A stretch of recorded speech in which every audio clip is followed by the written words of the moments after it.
Sorrentino, com o tema Vamos Virar o Jogo, Educação Ambiental e Educomunicação Socioambiental como Políticas Públicas em Tempos de Mudanças Climáticas.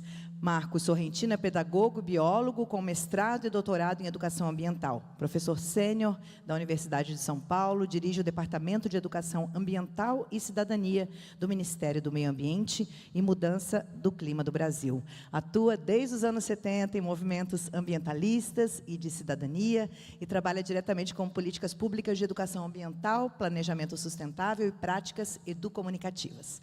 Participou da institucionalização da educação ambiental no Brasil, liderando estudos de monitoramento e avaliação de políticas públicas na área. Parabéns, desde já. Obrigada pela sua presença.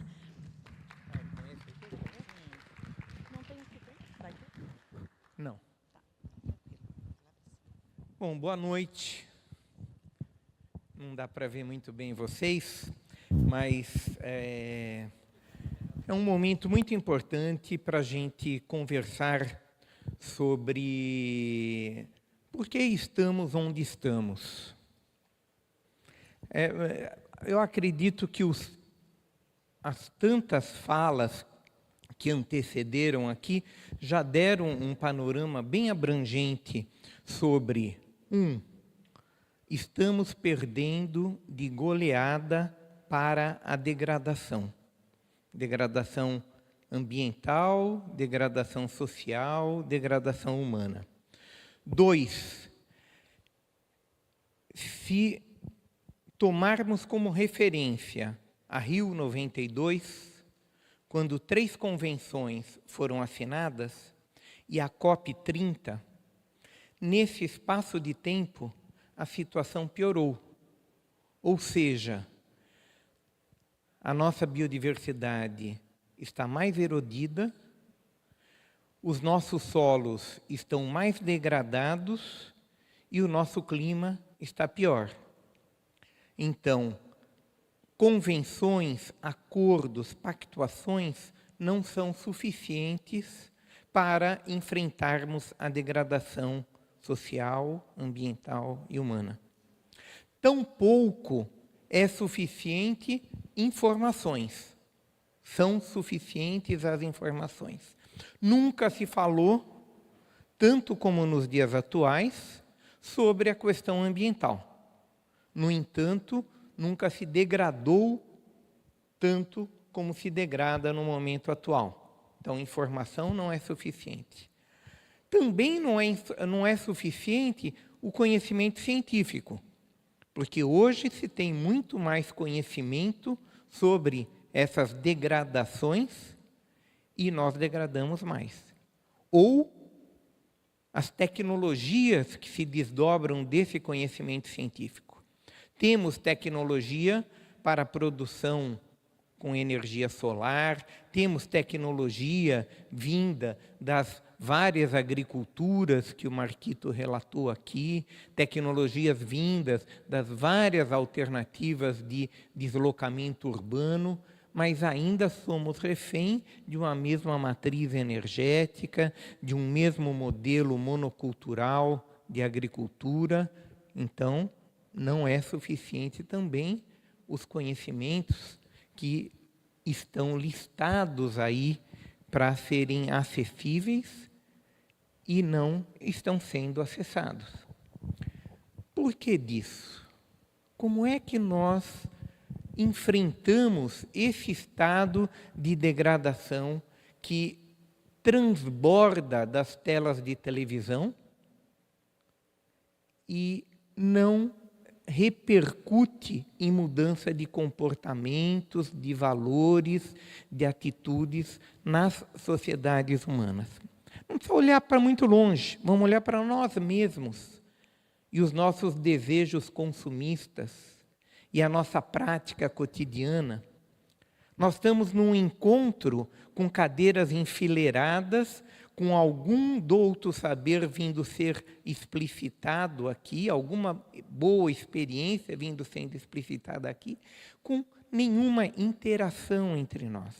Nós não enfrentaremos as degradações que a contemporaneidade transborda se nós não exercitarmos outras formas de sermos e estarmos aqui, na academia, na sala de aula, nas escolas, nos encontros, nos meios de comunicação. Nós precisamos de outros modelos organizacionais. As fontes de resposta para a humanidade ao longo da história foram a política, as religiões e a ciência. Essas três fontes de respostas se tornaram um conjunto de procedimentos repetitivos que muitas vezes as pessoas os fazem sem saber direito por quê. Como é que a gente revitaliza essas formas de buscarmos conhecimentos para enfrentar esse impasse, esse grande impasse civilizatório que vivemos no momento presente? Foi colocado aqui o Harari, né, Homo sapiens, Homo Deus. O Harari coloca como que essa nossa espécie foi capaz de colonizar todo o planeta. E diante de espécies mais fortes, ou diante de outros hominídeos mais fortes, ela conseguiu sobreviver e se expandir e se multiplicar. Essa nossa capacidade de imaginar futuros, planejar, se organizar e enfrentar as dificuldades foi brilhante ao longo de toda a história. Está faltando retomarmos essa capacidade de nos encontrarmos, dialogarmos, planejarmos, agirmos e avaliarmos. Esse ciclo praxeológico do aprender fazendo, ele está sendo excluído do nosso cotidiano. Se nós não nos contrapusermos a essa maré de informações, de falta de silogismo no nosso cotidiano, como fala aquele filósofo coreano, Byung-Chul Han, em um livro chamado Favor Fechar os Olhos. Fechar os olhos para pensar para onde queremos caminhar. Fechar os olhos para dialogar, o diálogo eu-tu, e não o diálogo eu-isso, como sobre isso escreveu o Martin Buber. O diálogo eu-tu, que é resultado do encontro comigo mesmo, do encontro com a natureza, do encontro com Deus, do encontro com aquilo que você acredita, mas com o qual você dialoga, o encontro com a outra pessoa que permite planejar, que permite avaliar, que permite não se alienar diante da provocação que as telas nos fazem nos dias atuais. Como é que fazemos isso? Esse é o grande desafio. Não dá para continuarmos a listar uma enorme quantidade de informações. Por mais importantes e necessárias que sejam cada uma das apresentações que foram apresentadas aqui, porque elas trazem questões essenciais, insights, estudos sobre o momento atual, para eles se transmutarem em potência de agir, em capacidade de cada um de nós para enfrentar a degradação ou as degradações, nós precisamos criar processos que nos empoderem, que nos potencializem para essa ação transformadora. É sobre esse fazer educador de nós para nós mesmos, esse fazer de ensinagem, de ensino-aprendizagem, capaz de nos modificar como pessoas, como coletividade, como humanidade no planeta, que nós estamos conversando aqui. Quando nós falamos a educação ambiental vira o jogo, não é a educação ambiental prescritiva, conteudista, a educação ambiental que diz qual é o caminho que a humanidade precisa trilhar, porque a humanidade não irá trilhar esse caminho. As pessoas estão cansadas de serem domesticadas, cansadas entre aspas, elas estão acomodadas e não quer, e quem melhor acomoda vai continuar a querer essa humanidade acomodada. Para que nós consigamos romper esse ciclo de acomodação e de falta de motivação para mudar o caminho, é preciso construir processos educadores comprometidos com isto. Quando nós falamos em educação ambiental virar o jogo, nós estamos falando na necessidade de políticas públicas comprometidas com esse processo de transformação profundo que estamos a exigir e a necessitar. Quais políticas públicas podem fazer emergir 8 bilhões de humanos reivindicando essa perspectiva transformadora? Quais políticas públicas podem dar escala a cada uma das experiências que foram apresentadas aqui, a cada uma das reflexões que foram apresentadas aqui? É esse o desafio que está nas nossas mãos. Aprendermos a fazer educação ambiental profunda e educação ambiental política. Educação ambiental que nos conecta com os outros para fazermos juntos as transformações. Educação ambiental que nos ajuda a reaprender ou aprender a fazer política. Política do cotidiano. Política que compreende a geopolítica. Política que permite gritar a nossa indignação contra os assassinatos, contra o genocídio que está sendo feito na Palestina.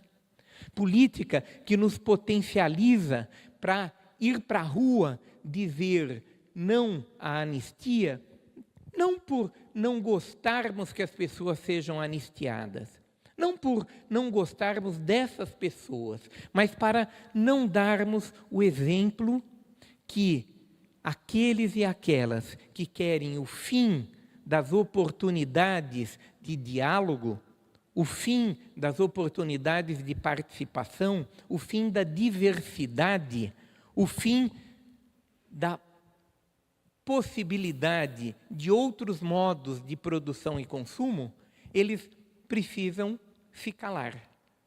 Se calar para não calarem todas as demais pessoas. Mas é um processo de anistia que nos potencializa para que todos possam falar.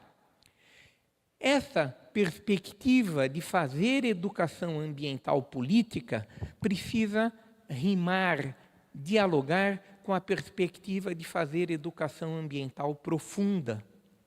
Essa educação ambiental que conversa, que dialoga com a ancestralidade, com os saberes ancestrais, sabendo que saberes ancestrais existem em todas as humanidades.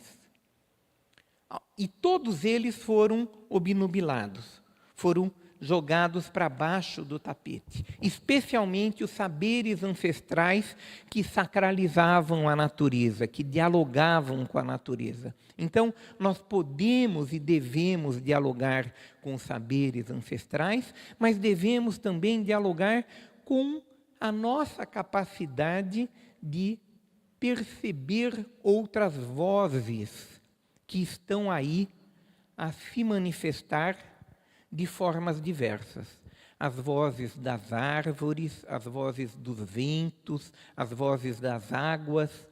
O Bruno Latour, no livro Políticas da Natureza, ele fala sobre uma grande assembleia planetária que permita a todos os que foram silenciados trazerem as suas vozes, sem a necessidade de hermeneutas que tragam a verdade de fora. que nós consigamos produzir as nossas soluções, as nossas propostas de enfrentamento das degradações aqui mencionadas, por meio do diálogo entre nós. E nós, todos, 8 bilhões de humanos, os saberes de diálogo com a nossa ancestralidade, a nossa solidariedade diacrônica, ou seja, a nossa solidariedade com aqueles que virão a habitar esse planeta, que também exige de nós uma capacidade de ouvir o futuro, ouvir o passado, ouvir o futuro, ouvir os demais seres com os quais compartilhamos o planeta. Essa Assembleia Planetária que traz as vozes da diversidade não acontecerá na COP30. Infelizmente, ainda não acontecerá. Mas nós podemos fazer da COP30 um exercício nessa caminhada para ouvir a diversidade. Ela não vai cair do céu. Ela precisa ser apreendida, construída. Quando a nossa ministra Marina Silva conseguiu que o presidente da República, Luiz Inácio Lula da Silva, a ouvisse no sentido de dizer a COP30 não pode ser somente pragmática, tem que ser, ela tem que conseguir recurso financeiro, ela tem que pactuar quantas árvores vão plantar, quanto CO2 vai ser sequestrado, mas não basta. Ela tem que ser um momento de balanço ético global. E essa proposta de um balanço ético global foi levada por Marina e Lula ao Guterres, ao coordenador-geral da ONU, e foi assumida como uma das dimensões da COP30. É suficiente? Não é suficiente. 8 balanços, 7 balanços, um em cada continente, para trazer as vozes da diversidade para a COP30, é risível, mas é um passo no sentido de construir esse processo de balanço ético que responde àquela brilhante apresentação que foi feita aqui, que conclui ao final mostrando que muita da argumentação para enfrentar o bicho-papão da mudança do clima é só no sentido de um novo mercado, o mercado da energia nuclear, o mercado do lítio, o mercado das placas solares, e nós não queremos ficar refém de novos e novos e novos mercados que mercantilizam a vida, sim, só que de outras formas. Nós queremos propostas efetivamente emancipatórias, que valorizem a oportunidade de viver nesta terra para cada um dos humanos que por aqui passam. Como é que faríamos isso? Uma COP30 que seja um ponto de virada nesse balanço ético global. Um ponto de virada no sentido de outras formas de sermos e existirmos aqui no planeta. Esse é o grande desafio. E ele não vem pronto, ele tem que ser construído. E ele vai ser construído aproveitando as brechas. Quando a brecha da aceitação do balanço ético, um por continente, foi aceita, ato contínuo, as sociedades reivindicaram balanços éticos globais autogestionários. E aí não ficou um por continente. Tá? Vários grupos estão organizando balanços éticos globais das crianças, dos jovens, de populações marginalizadas nesse modo de tomada de decisão. Vão ser 4 bilhões de balanços éticos? 2 bilhões? 4 bilhões? São, os grupos, nós estamos sugerindo que tem pelo menos 20 pessoas. Então, quanto que dá 8 bilhões dividido por 20 pessoas?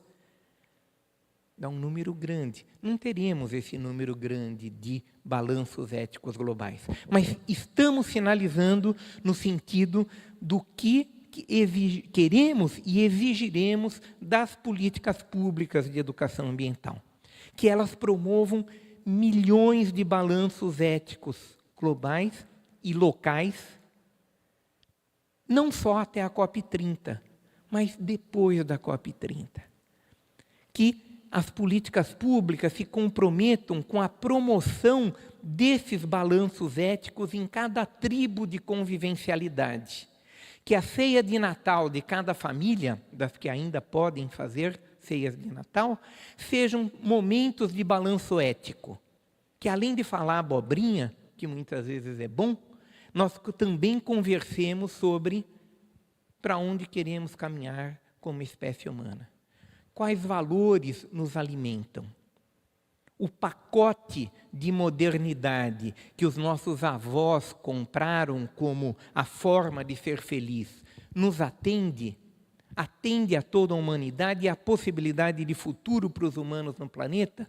Se não, como é que nós podemos repactuar a nossa forma de ser e estar, de produzir e consumir nesse planeta? Uma educação ambiental comprometida com isto, ela se transmuta em política pública que incentiva milhões de centros de educação ambiental. Centros de educação ambiental não como estrutura formal, mas como espaços de encontro. Centros de educação ambiental como espaços de encontro e de incidência política. Centros de educação ambiental que façam o papel dos think tanks de direita, que se reúnem para fazer incidência política, para continuar esse modo ganancioso e mesquinho de dominação, para ocupar o Iraque, para invadir a Palestina, para ganhar dinheiro. Dividir a Ucrânia entre Estados Unidos e Rússia para aproveitar os minerais que tem lá. Esses think tanks comprometidos com a degradação, eles podem ser experiência a aprendermos com os nossos centros de educação ambiental. Centros capazes de fazer esse exercício do diálogo e planejar a incidência em política pública para que propostas mais eficazes, efetivas de transformação dessa realidade se materializem. Para isso, agregando a essa estrutura, que agora nós tivemos um encontro em Manaus dos países de língua portuguesa e caminhamos um pouco no sentido dos 9 países agora de língua portuguesa, mais a Galícia, que é uma comunidade autônoma da Espanha, que fala algo parecido com o português, e agora teremos encontro dos países latino-americanos, assumirem, para que todos esses países assumam, e outros que a gente consiga envolver, a centralidade, a possibilidade de centralidade na política pública desses países, desse incremento dos pontos de parada, dos pontos de encontro, dos centros de educação ambiental, que promovem balanços éticos, planejam incidência política e promovem educação ambiental profunda, promovem o resgate da meditação, da contemplação, da observação, da capacidade de fazer devagar, se alimentar vagarosamente, ler o rótulo, ter a capacidade de falar por que eu vou valorizar esse tipo de alimento e não alimento que vem da agricultura camponesa. Essas posturas reivindicadas aqui exigem mudanças de comportamentos que só serão possíveis se houver mudança de valores. E mudanças de valores não caem do céu nem da noite para o dia. Mudanças de valores são mudanças culturais e elas precisam ser construídas por meio de processos educadores que sejam mais profundos do que esses que nós temos conseguido construir até o momento atual.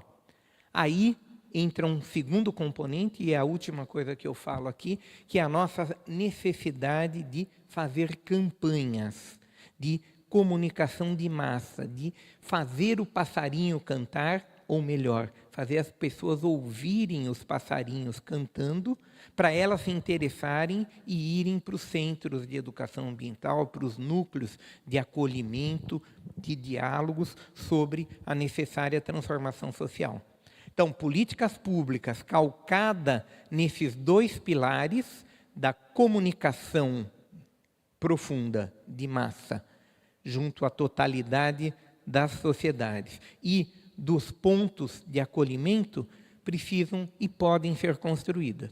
Nós estamos tentando fazer isso dentro do Ministério do Meio Ambiente do Brasil, com todas as dificuldades que vocês podem imaginar que existem, nesse sentido, de enfrentar o óbvio, de enfrentar o que está estabelecido. Hoje, durante o dia aqui, diversos elementos foram colocados para o questionamento da obviedade, inclusive dos discursos climáticos, inclusive dos discursos comprometidos com o questionamento do modo atual de produção e consumo. Mas muitos deles ainda sequestrados, as narrativas que se constroem em torno... E vejam bem, quando são narrativas é muito bom, né? Na maior parte das vezes são informações que se constroem nesse sentido e que não permitem a emergência de uma consciência crítica e de um sentido de ação pertinente à transformação necessária. Obrigado pela atenção de vocês.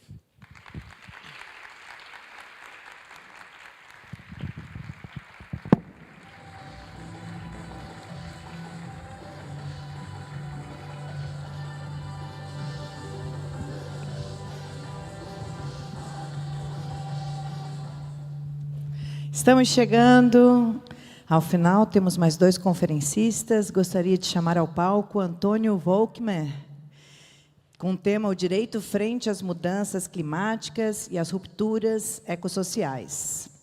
Ele é jurista, filósofo do direito, historiador e professor emérito da Universidade Federal de Santa Catarina, nossa UFSC. Possui doutorado em Direito pela UFSC, mestrado em Ciência Política pela UFIRS. Diz, né? Seu trabalho acadêmico se concentra principalmente em sociologia jurídica, pluralismo jurídico e direitos humanos, explorando como o direito pode ser pensado de forma crítica, transformadora e intercultural. Publicou dezenas de livros, muitos artigos, com destaque para as obras como Pluralismo Jurídico, Fundamentos de uma Nova Cultura no Direito e Introdução ao Pensamento Jurídico Crítico. Coordena e participa de programas de pós-graduação no Brasil e no exterior e é membro de redes acadêmicas internacionais ligadas ao direito crítico e ao pluralismo jurídico. Tinha que ler tudo. Bem-vindo. Fique à vontade.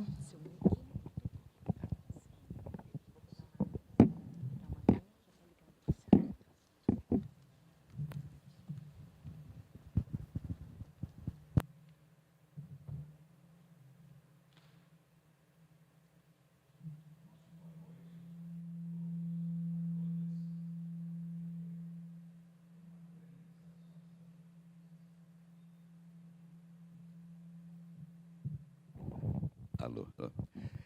Repito, é uma satisfação muito grande estarmos nesse evento do Planeta Doc 2025. Né? Essa alegria ela é renovada pelo fato de discutirmos questões extremamente relevantes e que envolvem a vida humana. Tá? É um evento que nos proporciona, sem dúvida, o diálogo, a interação entre pesquisadores, professores, educadores, ativistas, para buscar caminhos, alternativas, horizontes, pistas para o avanço, sem dúvida, em estratégias que nos possibilitam, sem dúvida, um direcionamento a respeito das mudanças climáticas, dos grandes problemas que vive a humanidade na sua dimensão social, na sua dimensão digital e na sua dimensão climática, né, ambiental. A minha reflexão, que será breve, como contribuição a esse magnífico evento, é trazer, depois possivelmente de uma tarde, de um dia muito rico, na fala de sociólogos, de geógrafos, antropólogos, politólogos, assistentes sociais, educadores, como nós tivemos há pouco, uma fala belíssima de um professor educador, né, com uma ênfase na educação, a minha fala é realçar a questão do direito, como professor e pesquisador do direito. E assim, a reflexão envolve um pouco justiça, ecologia e pluralismo jurídico, num olhar latino-americano, pensando muito na nossa América Latina. Pois bem, eu começaria observando as profundas transformações que vêm atravessando a natureza, o meio ambiente, as condições de vida e os processos de conhecimento no século XXI, que têm afetado os modelos clássicos de organização social, de institucionalidade política e de equilíbrio ambiental. Vive-se não apenas uma crise civilizatória, uma crise ética, de preservação da vida e do meio ambiente, mas também algo por demais complexo, diante de imprecisões e da superação de referenciais fundados na segurança, hierarquização, verticalidade linear e etnocentrismo. Nesse aspecto, vamos introduzir a expressão pluralismo, uma expressão que tem sua complexidade, polissêmica, que tem diferentes significados, mas vamos privilegiar o pluralismo no âmbito do direito e da justiça, que é a nossa área. A questão do pluralismo e sua problematização, em termos de uma virada biocêntrica, favorece uma reflexão mais ampla da relação entre o humano com a natureza.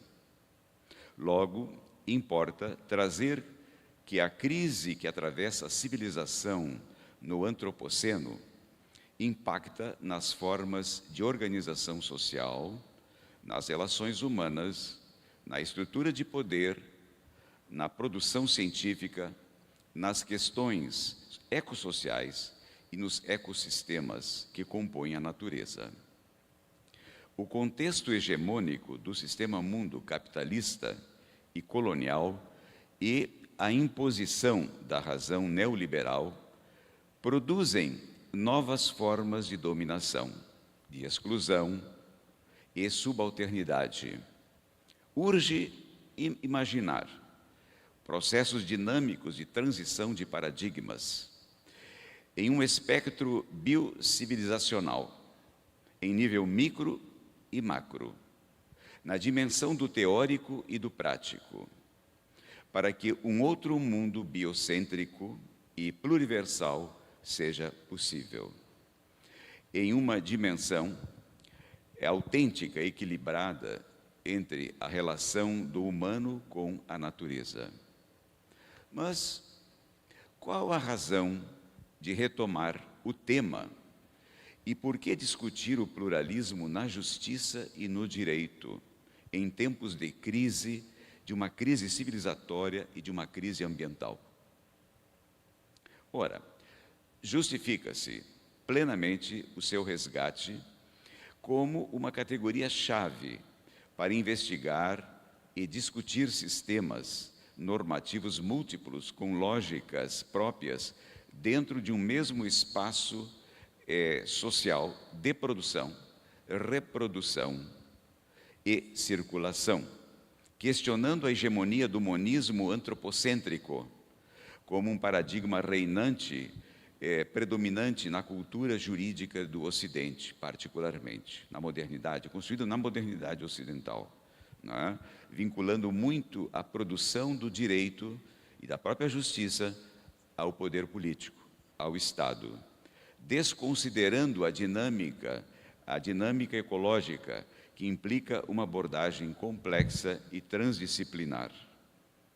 Disso resulta a significação, tanto para vozes subalternas, desde o Sul, quanto para toda a humanidade, na defesa de alternativas interrelacionadas, né?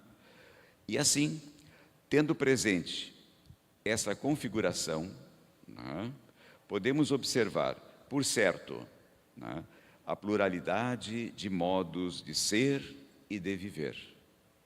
As perspectivas biocêntricas ou ecocêntricas, para as quais a natureza não é recurso, não é bem, mas sim componentes da vida.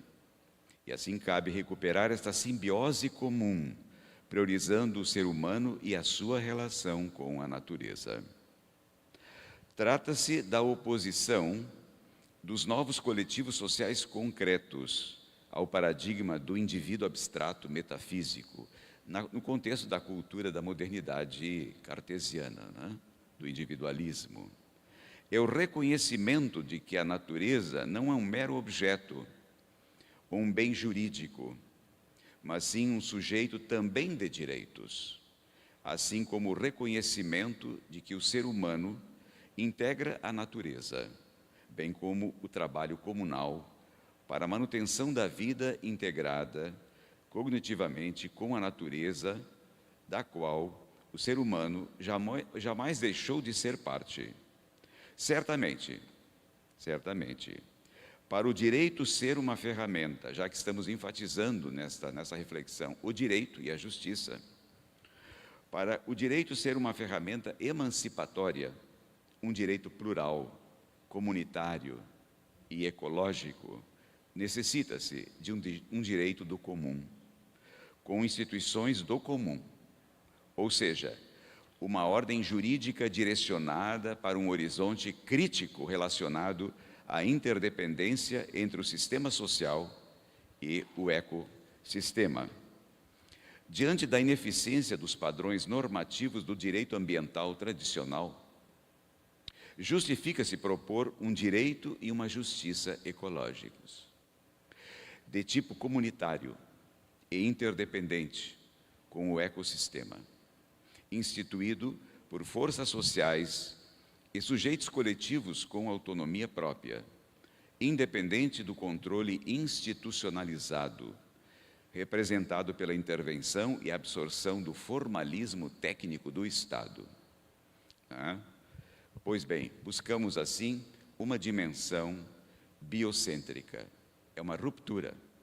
É a vinculação do princípio político instituinte do comum com o pluralismo jurídico, enquanto instrumento que reconhece a existência de diversas normatividades subjacentes, autônomas e relacionais.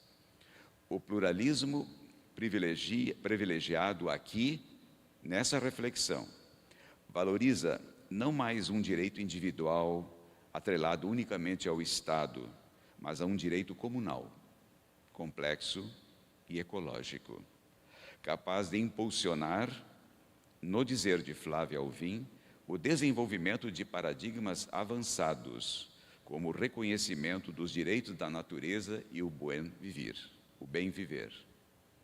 É nesse aspecto, nessa direção que estamos caminhando, é fundamental trazer também um dos princípios mais caros, um dos princípios extremamente de uma riqueza latino-americano, que é o princípio andino do buen vivir. Né? É nessa dimensão ecocêntrica do buen vivir e da dinâmica relacional da interdependência que se há de inserir o espaço da natureza como expressão autêntica de um giro biocêntrico, fundado nas cosmovisões dos povos originários da América Latina. Há que se assinalar que o buen vivir tem implicações profundas, como a redefinição de sociedade sustentável, erradicada de todas as formas produtivas de extrativismo e de visões mecanicistas de crescimento econômico, pelo que apresenta propostas inovadoras, motivadas pela busca de vida, pela busca da biodiversidade, pela busca da conscientização acerca da necessidade de construir uma sociedade humana integrada com os elementos da natureza e não mais antropocentricamente definida e divorciada do ambiente do qual, de fato, é parte. Importa, portanto, nesse diálogo, que é complexo, é paradigmático, sem dúvida, entre o pluralismo e a ecologia. A questão da natureza ocupa um papel fundamental, um ponto de convergência nos sistemas normativos plurais do continente latino-americano. Na América Latina, o dualismo da modernidade cartesiana entre o ser humano e a natureza não se estabeleceu como um processo, mas sim foi trazido e imposto aos povos originários do continente por meio da colonização.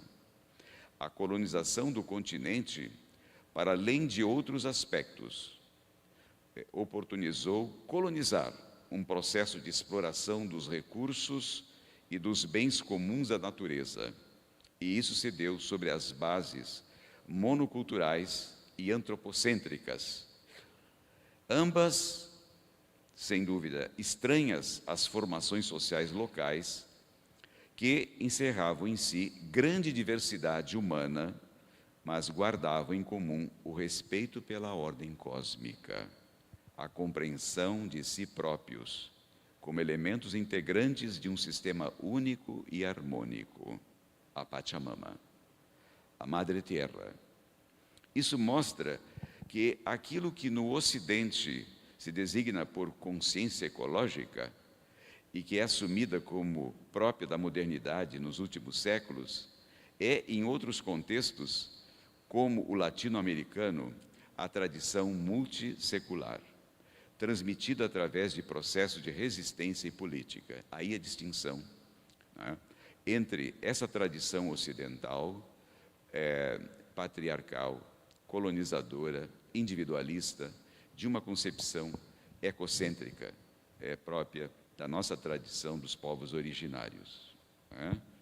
Enfim, é uma questão de grande complexidade, inegavelmente, fundada na biocêntrica, numa concepção biocêntrica, como um esforço, sem dúvida, de uma totalidade, de interconexões na proposta Gaia e como invocações indígenas, andinas da Pachamama. Ganha sentido, assim, realçar as relações múltiplas de interação e de complementariedade entre o pluralismo e, enquanto é compreendido no âmbito da justiça e do direito. Assim, a ecologia, nessa dimensão da relação pluralismo e ecologia, busca uma forma de conhecimento marcada profundamente pela complexidade. Em síntese, caminhando para o final, faz-se necessário reconhecer, evocando as palavras da estudiosa pesquisadora Flávia Alvim, de que o pluralismo jurídico, na perspectiva do direito e da justiça, é parte essencial da ecologização do direito, para que a proposta de um futuro digno, não só para o humano, mas para a vida em geral, ultrapasse o universo jurídico e permita à humanidade a reconexão cognitiva com a natureza, da qual nunca deixou de ser parte, fruto, filha ou consequência. É preciso participar não só do que, sem dúvida, precisamos construir, mas do que é essência, e por isso essencial. As perspectivas que partem do sul global crescem e acrescentam a esperança e apresentam outras respostas aos desafios atuais, sim, do sul global. O próprio reconhecimento da natureza como sujeito ou sujeito de direitos, que acredito tenha sido desenvolvido ao longo desse nosso evento hoje à tarde por diversos pesquisadores, a temática central da natureza nessa visão biocêntrica, o próprio reconhecimento da natureza, assim, e implicado com a dimensão da pluralidade, nos leva, nos instrumentaliza com a possibilidade, com a capacidade de fortalecer, de sustentar uma democracia ecológica, uma justiça ecológica, a sustentabilidade e o respeito à diversidade jurídica. Nesse sentido, o caminho possível implica aproximar o direito oficial das cosmovisões indígenas e dos marcos de uma ética biocêntrica. Nesse contexto, é a criação dos marcos legais híbridos, a participação social, a participação comunitária e democrática em processos instituintes, que são hoje uma condição imperativa, necessária à sustentação da vida multiespécie e multicultural. Por fim, impõe-se pautar por propostas inovadoras, arrojadas, radicais e urgentes que permitam uma virada biocêntrica, definindo por uma outra lógica, com novos rumos para enfrentar os graves problemas globais que vêm afetando a natureza e a sobrevivência da espécie humana. Eis os intentos para a proposta de um pluralismo jurídico aliado aos princípios biocêntricos, com o convite, enfim, para lutar e buscar um maior comprometimento solidário para se repensar um outro significado da justiça, de uma justiça integral, de uma justiça ecossocial. Muito obrigado.